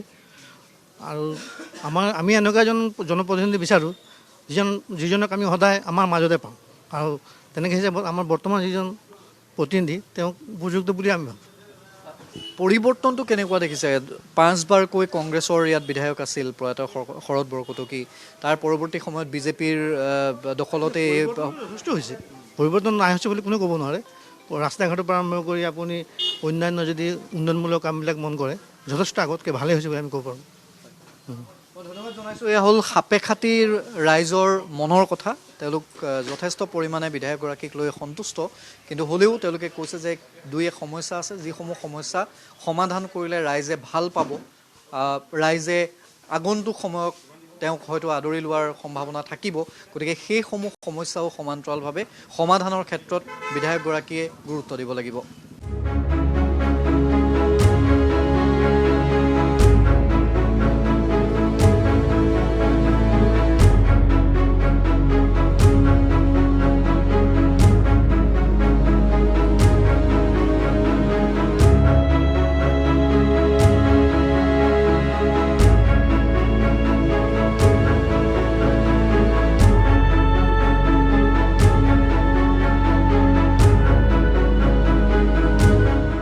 সোণাৰী সমষ্টিত নিৰ্ণায়ক ভূমিকা পালন কৰে চাহ বাগিচাৰ ৰাইজে, আৰু তাৰ পিছতেই নিৰ্ণায়ক ভূমিকা পালন কৰে আহোম জনগোষ্ঠীয় ৰাইজে। কিন্তু চাহ বাগিচাৰ ৰাইজ এইখন চৰকাৰক লৈ কিমান দূৰ সুখী, চাহ বাগিচাৰ ৰাইজে সোণাৰী সমষ্টিৰ জনপ্ৰতিনিধিগৰাকীক লৈ কিমান দূৰ সুখী, সেইবাবে আমি খবৰ ল'বলৈ আহিছোঁ বৰহাট বাগিচা বজাৰলৈ। এই যিখন বজাৰ দেখিছে, এই বজাৰখনত মূলতঃ এই বাগিচাখনত প্ৰায় 6000ৰ পৰা 7000 ৰাইজ আছে, চাহ বাগিচাৰ ৰাইজ। আৰু সেই ৰাইজে কাক আদৰি ল'ব? 2021ৰ পৰা 2026লৈকে 5টা যি বছৰ আছিল, এই বছৰকেইটাত তেওঁলোক চৰকাৰখনত বা জনপ্ৰতিনিধিগৰাকীক লৈ কিমান দূৰ সন্তুষ্ট অসন্তুষ্ট, এই কথাখিনি সুধি মনৰ বুজ ল'বলৈ আমি ইয়াত উপস্থিত হৈছোঁহি।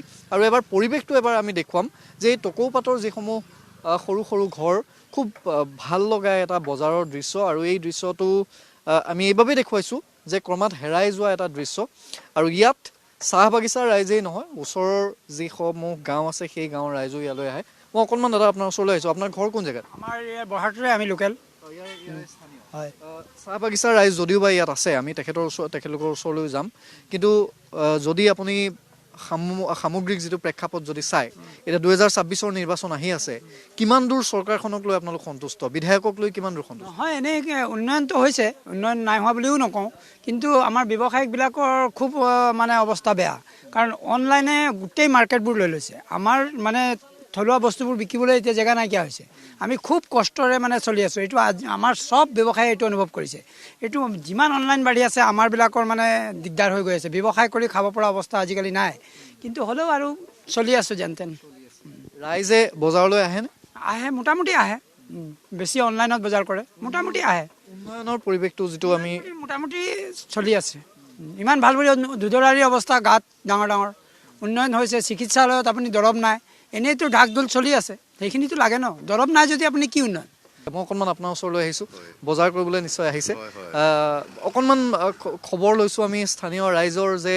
সোণাৰী সমষ্টিত উন্নয়নৰ যিটো আমি দেখিবলৈ পাইছোঁ যে ৰাস্তা ঘাট হৈছে বিভিন্ন ক্ষেত্ৰত হৈছে এতিয়া ৰাইজ কিমান দূৰ সন্তুষ্ট আৰু বিশেষকৈ চাহ বাগিচাৰ ৰাইজ কাৰ লগত থাকিব এই কথাবোৰ আমি অকণমান মনৰ বুজ লৈছোঁ কি ক'ব বিচাৰিব আচলতে মই সোণাৰী সমষ্টিৰ এজন ভোটাৰ হিচাপে ক'ব বিচাৰিছোঁ যে সোণাৰী সমষ্টিটোত উন্নয়নটো একেবাৰে নাই হোৱা বুলি ক'ব নোৱাৰি আৰু খুব বেছিকৈ হৈছে বুলি ক'ব নোৱাৰি যিহেতু বহু গাঁৱৰ ভিতৰৰ ৰাস্তা পদূলি এতিয়াও বনাবলৈ বাকী আছে আৰু তাৰোপৰি মানে কি আমাৰ এই ধুদৰাইলটোৰ একেবাৰে শোচনীয় অৱস্থা হৈছে কিন্তু এই ক্ষেত্ৰত আচলতে কি আমাৰ চৰকাৰৰ যিবিলাক আচলতে কি প্ৰতিনিধি আছে তেওঁলোকে খুব হয়তো ইমান মনোযোগ দিয়া নাই যেন লাগে কিন্তু অন্য এটা দিশৰ পৰা আমি সফলতাৰ দিশটো চাবলৈ গ'লে চৰাইদেউলৈ এখন ডাঙৰ চিকিৎসালয় আহিছে খুব ভাল খবৰ আৰু লগতে খুব এতিয়া শেহতীয়াকৈ চুকাফা বিশ্ববিদ্যালয় চৰাইদেউলৈ আহিছে আৰু লগতে এখন নবোদয় বিদ্যালয় ইয়ালৈ আহিছে এইটো কিন্তু চৰাইদেউবাসীৰ কাৰণে খুব এটা সফলতা বুলি ক'ব লাগিব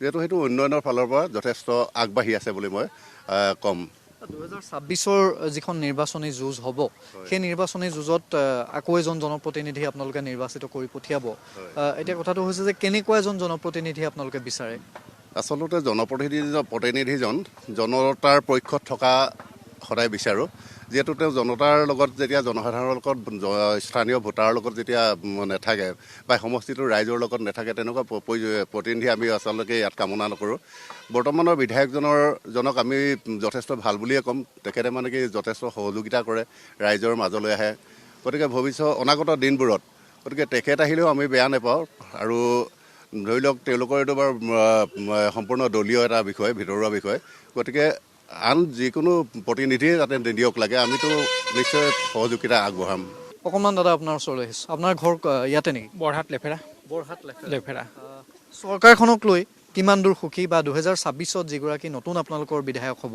সেই বিধায়কজন কেনেকুৱা হোৱাটো বিচাৰে জনতাৰ কাম কৰাৰ আৰু ৰাইজৰ যিবোৰ উন্নয়নমূলক কামবোৰ মানে ভালকৈ চাই চিতি যে জনসাধাৰণৰ যিবোৰ কামবোৰ কৰে সেনেকুৱা বিচাৰিছোঁ আমি এটা সময়ত কংগ্ৰেছৰ দুৰ্গ আছিল সোণাৰী 5বাৰকৈ শৰৎ বৰকটকী প্ৰয়াত তেখেত যিহেতু ইয়াত বিধায়ক হৈছিল অসম চৰকাৰ মন্ত্ৰী হৈছিল তাৰ পৰৱৰ্তী সময়ত তপন গগৈ নৱনীতা সন্দিকৈ ধৰ্মেশ্বৰ কোঁৱৰ তিনিগৰাকীকৈ বিজেপিৰ প্ৰতিনিধি আহিল এতিয়া 2026ৰ যিগৰাকী প্ৰতিনিধি হ'ব জনপ্ৰতিনিধি কেনেকুৱা কি মূলতঃ কোনকেইটা সমস্যা গুৰুত্ব দিব লাগে বুলি আপোনালোকে ভাবে যিবোৰ ধৰি লওক জনসাধাৰণৰ বিশেষকৈ ৰাস্তা ঘাট পানী যোগান সেইবোৰৰ বিশেষকৈ দৰকাৰী ৰাইজৰ যিবোৰ মানে উন্নয়নমূলক কামবোৰ বিশেষকৈ চাবলগীয়া হয় আপুনি বাগিচাৰে নহয় মই বৰহাট লেফেৰা গাঁৱৰ হয় বাগিচাৰ ৰাইজ কিমান দূৰ সন্তুষ্ট বাগিচাৰ ৰাইজটো এনেতো চৰকাৰখনক লৈ সুখীয়ে আছে যিমানবোৰ মানে বিজেপি চৰকাৰে দিছে সেই জনসাধাৰণৰ উন্নয়নমূলক কামবোৰ বেছি চাই আছে উন্নয়নমূলক কামবোৰ বেছি কৰি আছে আঁচনিয়ে ঢুকি পাইছেনে আপোনালোকক পাইছে আছে আঁচনি পাইছে এনেতো বিজেপি চৰকাৰ যিবোৰ আঁচনি দিছে জনসাধাৰণৰ প্ৰতিনিধি হিচাপে চবেই পাইছে যিমানখিনি সক্ষম হয় সিমানখিনি চৰকাৰে দিছে সিমানখিনি জনসাধাৰণে পাই আছে ক'ব গ'লে বিজেপি চৰকাৰেতো বহুতখিনি দিছে ক'ব গ'লে প্ৰতিটো ঘৰত এটা যিকোনো চৰকাৰী আঁচনি এটা পাইছেই হিতাধিকাৰী আছে আৰু হিতাধিকাৰীক লৈ চৰকাৰখনে যথেষ্টখিনি যিহেতু গুৰুত্ব দিয়া দেখা পোৱা যায় মই অকণমান দাদা আপোনাৰ ওচৰলৈ আছোঁ আপোনাৰ কোন জেগাত ঘৰ মই বৰহাটত কেনেকুৱা চৰকাৰখনক লৈ কিমান দূৰ সুখী বা বিধায়কগৰাকীক লৈ আপোনালোকৰ কিমান দূৰ সুখী কোনসমূহ সমস্যা আগতে সমস্যা আছিল এতিয়া সমাধান হ'ল বা এতিয়াও সমাধান হোৱা নাই কেনেকুৱা কিছু সমাধান হৈ আছে কিছুমান হোৱাও নাই কেনেকুৱা ধৰণৰ সমস্যা সমাধান হোৱা নাই কি সমস্যা এতিয়াও আছে? ডক্টৰ বহাত হস্পিটেলত ডক্টৰ নাই। আৰু খোৱা পানী, ৰাস্তা, খোৱা পানীবিলাক ঠিক আছে, পাই আছোঁ। কিন্তু ডক্টৰ আৰু প্ৰব্লেম হৈ আছে, লাগে। দাদা আপোনাৰ ইয়াতে নেকি? ইয়াতে বৰহাট। চৰকাৰখনক লৈ বা বিধায়কগৰাকীক লৈ কিমান দূৰ সুখী? আমিতো আমাৰ যিজন বিধায়ক আছে বৰ্তমান তেওঁতো ভালখিনি কাম কৰি আছে আৰু তাৰ দ্বাৰা বহুতখিনি কাম এতিয়া আমি সফল পাইছোঁ। মানে ৰাস্তা পদূলি আদি কৰি দলং চলং আদি কৰি গোটেইখিনি আমি ভালেই পাইছোঁ। তেখেতে একদম বৰ ভাল লাগিছে তাৰ কামখিনি। আৰু কাম কৰিবলগীয়া আছে? আৰু কাম আছে বাকী থকা সেইখিনি তেখেতে এইবছৰ যদি টিকেট চিকেট পায় তো তেখেতে নিশ্চয় আকৌ কৰিব বুলি আমি আশা ৰাখিলোঁ। আপোনাৰ ঘৰ বৰহাটতে? বৰহাটৰ এই যিখন বজাৰ বহুত মানুহ ইয়াত যিহেতু ভিৰ হয়, গতিকে আমি সেইকাৰণেই ইয়ালৈ আহিছোঁ আৰু মনৰ বুজ লৈছোঁ যে ৰাইজে কি বিচাৰে, কোনসমূহ সমস্যা এতিয়াও সমাধান হোৱা নাই বুলি ভাবে, কোনখিনি? মানে এতিয়া হ'ল আমাৰ বেপাৰীবিলাকৰ আমাৰ অলপ অসুবিধা হৈছে। এনে অনলাইনত আমাৰ চব চেল বিচাৰিছে, আমিতো বিকিব নোৱাৰিছোঁ। আমিতো দুখীয়া, আমিতো ৰাতিপুৱা ধৰি লওক 10টা বজাৰ পৰা আহিছোঁ। এতিয়া চক এটা দুটা কাষ্টমাৰ ক'ৰবাত সোমাইছে, ক'ৰবাত নাই, এনেকুৱা লৈছে। আমি চলিম কেনেকুৱা? দোকান খালিয়ে দেখিছোঁ। খালিয়ে থাকে, খালি অনলাইনে মানে চব পোৱা গৈছে। এতিয়াতো চব দুখীয়া মানুহবিলাক অলপ হেৰি হৈ গৈছে নহয়। ধন্যবাদ, আপোনাকো ধন্যবাদ জনাইছোঁ। আৰু এটাই কথা যে ব্যৱসায়ৰ ক্ষেত্ৰত চৰকাৰখনে যথেষ্ট কৰিবলগীয়া আছে। যদি আপুনি বৰহাট অঞ্চলটোত চাই, তাতো বিধায়কে কিছু কাম কৰিবলগীয়া আছে। ৰাস্তাৰ কিছু বেয়া ৰাস্তা এতিয়াও আছে। চিকিৎসালয়ত চিকিৎসক নাই বুলি তেওঁলোকে উত্থাপন কৰিছে, গতিকে কাম কৰিবলগীয়া আছে। কিন্তু বিধায়কগৰাকীক লৈ যদি আমি সততে প্ৰশ্ন সোধোঁ, তেতিয়া বহু সংখ্যক লোককে আমি পালোঁ যিসকলে কিন্তু বিধায়কগৰাকীক লৈ সুখী বুলিয়েই তেওঁলোকে অনুভৱ কৰে আৰু তেওঁলোকে কয় যে যথেষ্ট বিধায়কগৰাকীক লৈ সুখী আৰু কাম কৰিবলগীয়া বাকী আছে। গতিকে 2026ৰ যিখন যুঁজ হ'ব, বিৰোধীয়ে সোণাৰী সমষ্টিক লৈ কোনসমূহ ইছ্যু তেওঁলোকে গ্ৰহণ কৰিব, বিৰোধীৰ ইছ্যু কি হ'ব, সেই ইছ্যুসমূহ বিধায়কগৰাকী, জনপ্ৰতিনিধি যিগৰাকী নতুন হ'ব, তেওঁ সেই ইছ্যুসমূহক লৈ আগন্তুক দিনত ৰাজনীতি কেনেকৈ কৰে বা আগন্তুক দিনত সেই ইছ্যুসমূহ নাইকিয়া কৰিবলৈ, সমস্যাসমূহ নাইকিয়া কৰিবলৈ তেওঁ কেনেধৰণে গুৰুত্ব আৰোপ কৰে, নতুন জনপ্ৰতিনিধিগৰাকী কেনেকুৱা হ'ব, এই সকলোখিনি কথাৰ বাবে আৰু কিছুদিনৰ পিছলৈ যিহেতু বাট চাব লাগিব। কিন্তু খুব আকৰ্ষণীয় হ'ব সোণাৰী সমষ্টিৰ যিখন নিৰ্বাচনী যুঁজ, সেই নিৰ্বাচনী যুঁজ যথেষ্ট আকৰ্ষণীয় হ'ব। আৰু জয়ী যিয়েই নহওক, বহু সংখ্যক সমস্যা সমাধান হৈছে, কিন্তু যিকেইটা চিকিৎসা সেৱাৰ পৰা আৰম্ভ কৰি যিকেইটা মূলতঃ সমস্যা, বাট পথৰ দুই এটা সমস্যা আছে, সেই সমস্যা সমাধান যদি কৰে, তেতিয়াহ'লে সোণাৰী পৰৱৰ্তী সময়ত সোণাৰী সমষ্টিটো এটা জাকত জিলিকা সমষ্টি হিচাপে ৰাজ্যখনৰ ভিতৰতে চিহ্নিত যে হ'ব, সেয়া নিশ্চিত।